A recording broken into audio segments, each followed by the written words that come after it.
오늘 5.18 광주민주화운동 42주년 되는 날입니다. 윤석열 정부는 취임 일주일 만에 큰 공식 행사를 치르게 된 셈인데요. 오늘 이례적인 광경이 예상되죠.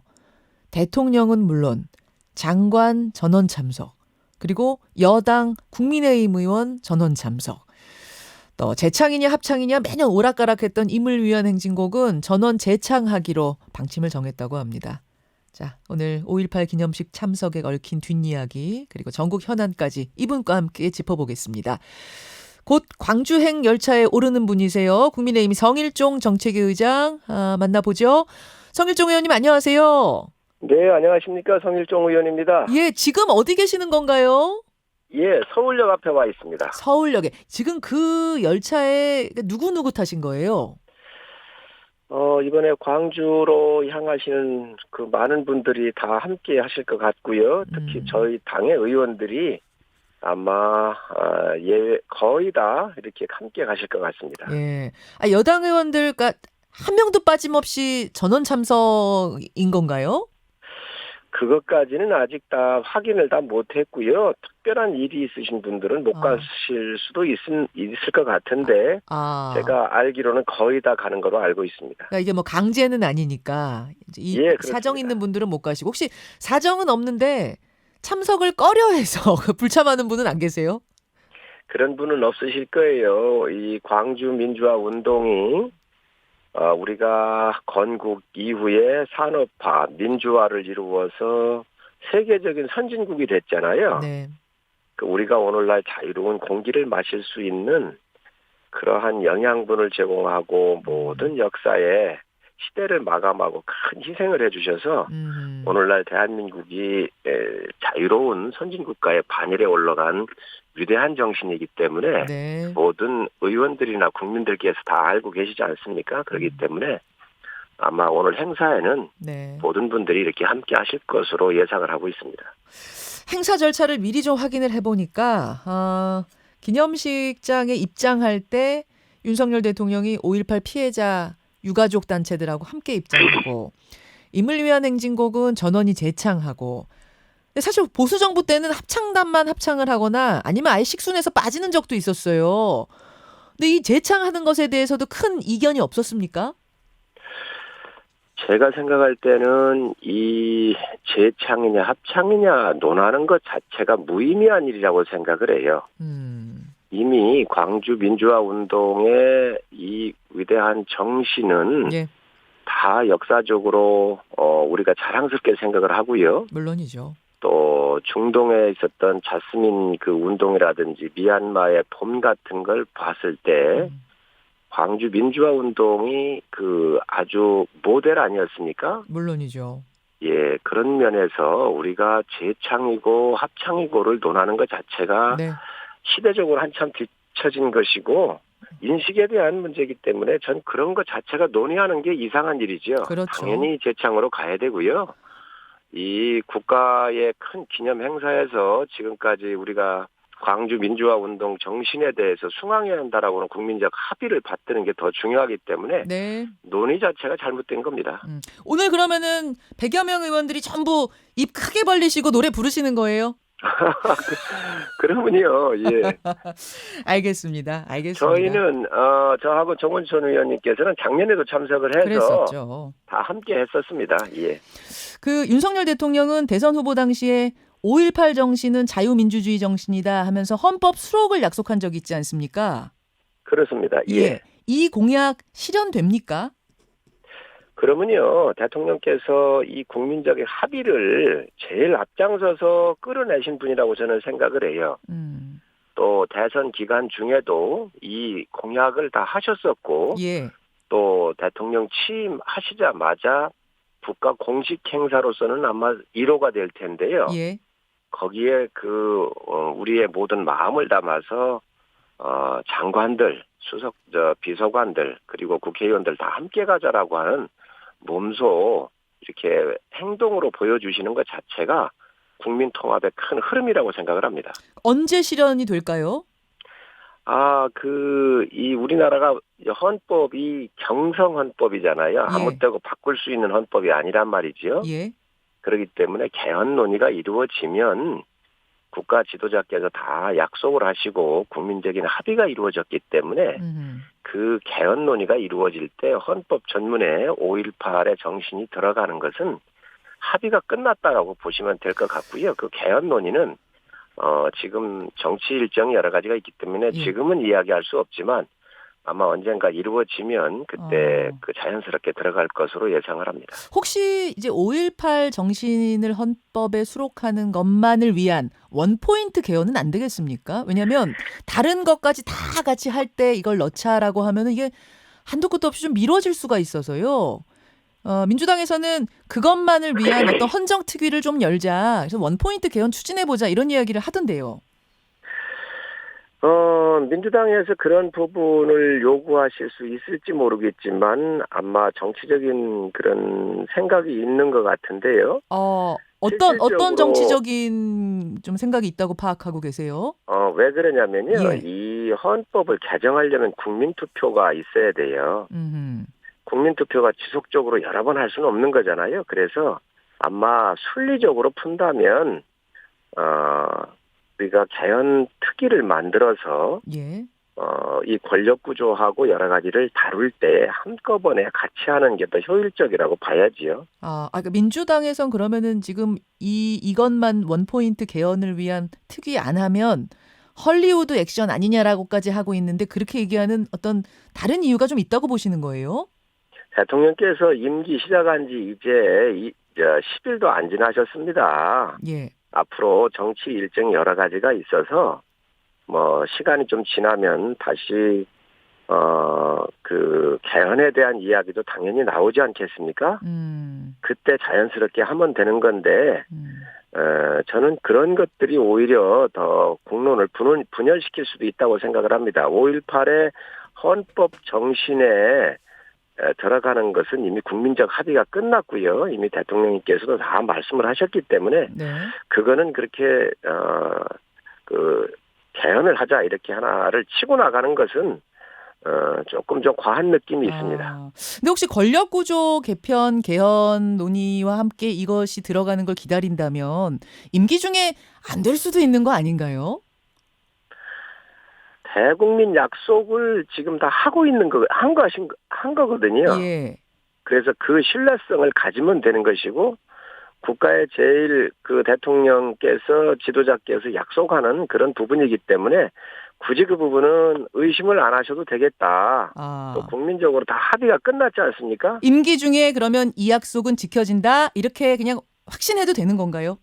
이제 그 개헌의 문제는 여야의 문제고 정치의 문제지 또 대통령의 문제는 아닐 겁니다. 물론 대통령께서 개헌에 참여를 하셔야 합니다. 예. 그러나 그 부분은 지금은 개헌 이야기를 꺼내는 게 권력 초기라서 시기적으로 좀 맞지 않는 부분이 있기 때문에 그 자연스럽게 2, 3년 뒤가 될지 어떨지 모르지만 그때 가서 꺼내게 될 때는 예. 자연스럽게 헌법 전문에 들어갈 거라고 생각을 합니다. 그러니까 이게 취임 초기인데 개헌 이야기가 나오면 다시 전국이 혼란해질 수 있으니 지금은 좀 조심스럽지만 반드시 임기 내에 이 공약을 이루겠다는 그 소신은 가지고 있다. 이거는 부정할 수 없다 그 말씀이세요. 그렇습니다. 알겠습니다. 국민적인 합의가 이루어졌다고 생각을 합니다. 예. 일각에서는 윤 대통령이 고 노무현 전 대통령 서거일인 23일에 경남 김해 봉하마을도 가실 수도 있는 거 아니냐. 좀 이런 행보들을 보면 이런 파격 행보 보면 그 자리도 가실 수 있는 거 아니냐 이런 기대하던데 이게 가능성이 있는 얘기인가요, 성 의원님? 저도 처음 듣는 이야기인데요. 그러니까 이준석 대표는 가신다고 했거든요. 국민 통합을 위해서 예. 대통령께서 행보 하나하나가 통합에 대한 여러 가지 메시지가 있지 않습니까? 예. 그래서 그런 판단은 대통령께서 하실 것 같은데요. 저는 아직까지 그 부분에 대해서는 들은 바가 없습니다. 만약에 가신다고 한다면 그 또한 역사적으로 굉장히 큰 의미가 있다고 생각을 합니다. 그렇죠. 국립묘지를 대통령께서 가실 때에 네. 어느 대통령은 참배하고 어느 대통령은 빼고 하는 것도 우습지 않습니까? 그렇죠. 예. 공과가 다 있지만 모든 대통령은 대한민국의 대통령이었고 그분들 또한 국민을 위해서 그 일을 하신 분들이기 때문에 큰 통합이라고 하는 측면에서 바라보면 그것은 우리 대통령께서 판단하실 문제라고 생각을 합니다. 아직 뭐 들으신 바는 없지만 이 가능성도 열려 있다고 보시는 거고 개인적으로는 찬성하시고요. 예, 저는 아주 좋은 일이라고 생각을 합니다. 알겠습니다. 국민의힘 성일종 정책위 의장 만나고 있습니다. 전국 현안도 잠깐 좀 짚어보죠. 한동훈 법무부 장관 후보자가 장관으로 어제 임명이 됐습니다. 민주당은 누가 봐도 검찰공화국 만들겠다는 거 아니냐. 이것이 의회주의냐. 돌아올 수 없는 강을 건넜다. 이런 비판들을 내고 있는데 어떻게 생각하세요? 결함이 없는 후보고 청문회 하면서 무슨 하자나 문제가 팩트로 나온 게 없지 않습니까? 그런데 그러한 그 과정을 다 진행을 해서 문제 없는 장관을 임명하지 말라고 요구하는 것은 의회주의인가요? 저는 그 부분에 대해서 거꾸로 묻고 싶습니다. 아하. 지금 흠결이 이제 발견되지 않았다고 말씀하셨는데 민주당에서는 여전히 흠결이라고 생각하는 지점들이 여럿 있는 것 같습니다. 근데 뭐 그것을 여기서 다시 논하기는 좀 그렇고 아무튼 민주당이 이제 절대로 안 된다라고 하던 한동훈 후보자가 임명이 되면서 민주당에서는 오히려 여론 부담 덜고 한덕수 총리 후보자 부결로 갈 명분이 생겼다. 이렇게 읽는 분위기도 있는 것 같더라고요. 이 부결로 간다면 어떻게 되는 건가요?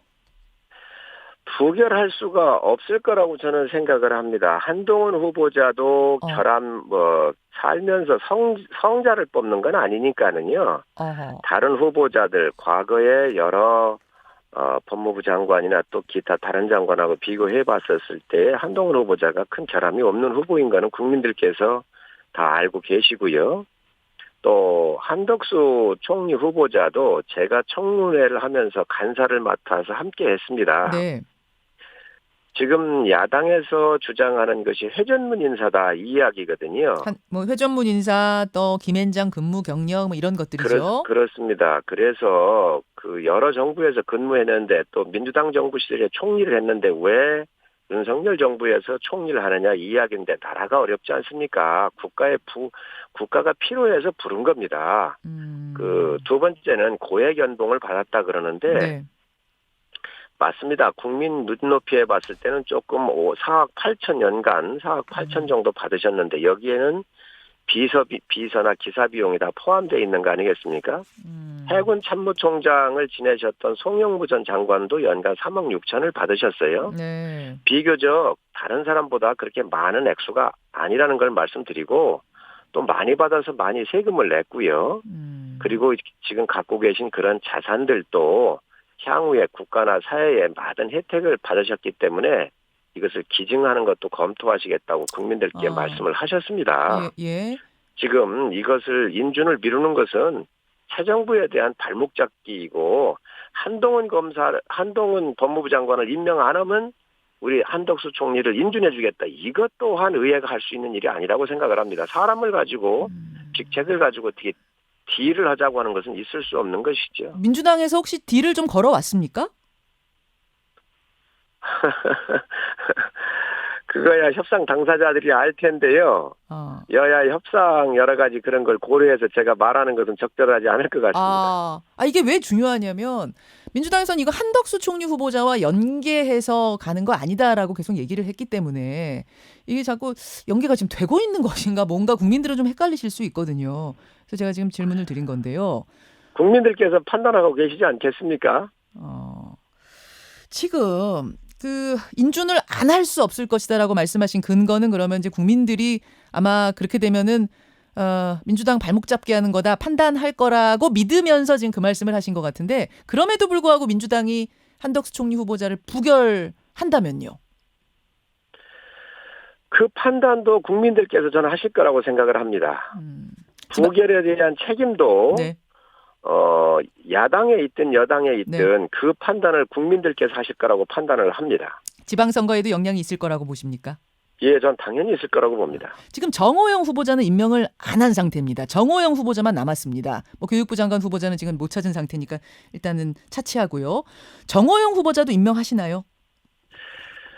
제가 그 사안까지 드릴 말씀은 아니지만 이제 교육부 장관 같은 경우는 비교적 입시나 여러 가지 측면에서 다른 사람보다 좀 더 그 잣대의 기준이 엄격해 보이는데요. 네. 그런 부분들에 대해서는 제가 알고 있는 범위 내에서는 드릴 네. 말씀이 없습니다.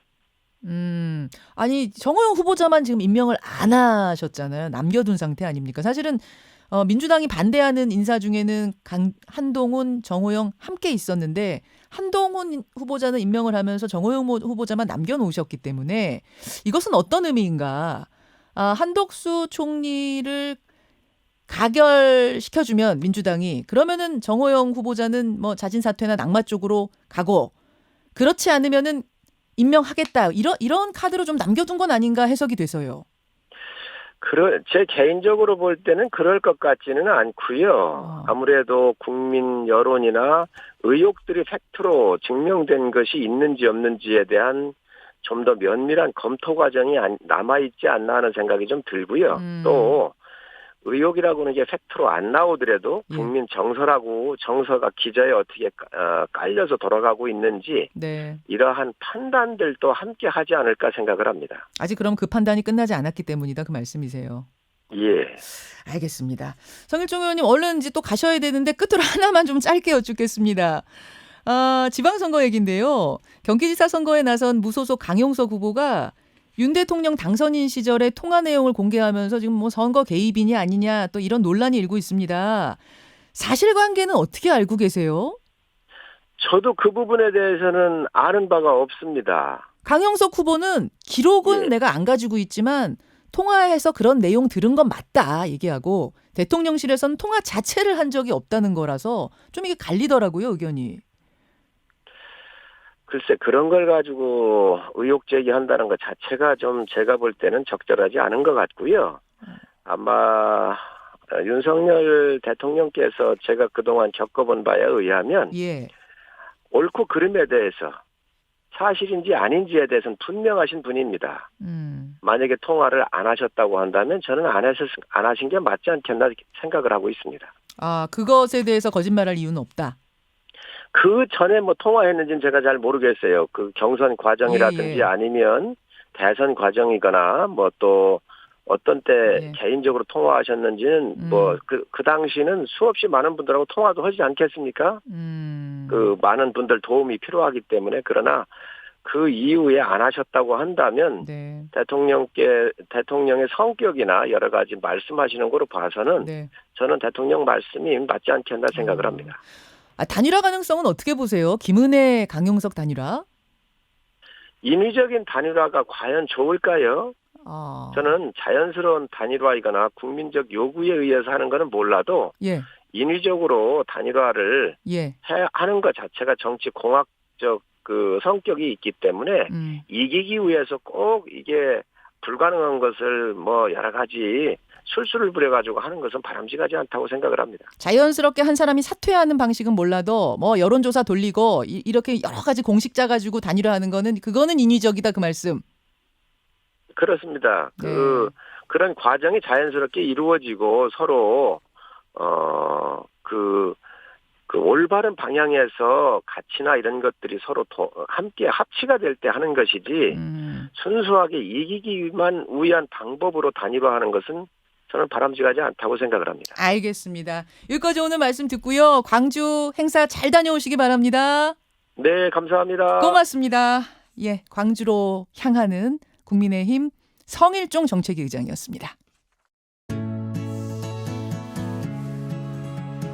김현정의 뉴스쇼는 시청자 여러분의 참여를 기다립니다. 구독과 좋아요, 댓글 잊지 않으셨죠? 알림 설정을 해두시면 평일 아침 7시 20분 실시간 라이브도 참여하실 수 있습니다.